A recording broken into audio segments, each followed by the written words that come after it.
Отан отбасынан басталады.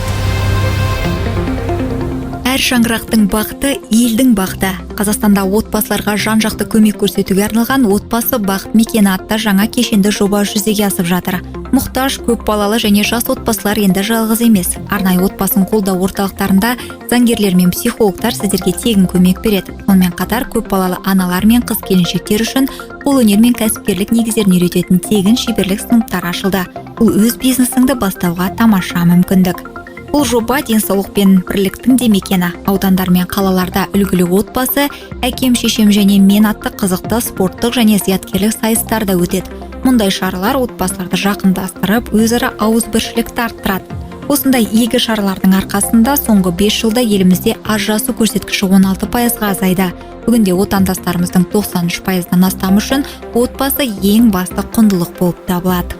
Яғни отбасы әрбір адамның жылу табатын алтын ұясы, ал берекелі шаңырақ елдің берік қорғаны.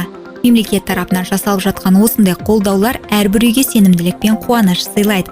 Шаңырағымыз шайқалмай, әр шаңырақтан тек шаттық пен күлкі естілсін. Өйткені әр отбасы бақытты болса, бүкіл елімізде қуатты әрі бақытты мекенге айналады. Ролик Мәдениет және ақпарат министрлігінің тапсырысы бойынша дайындалды.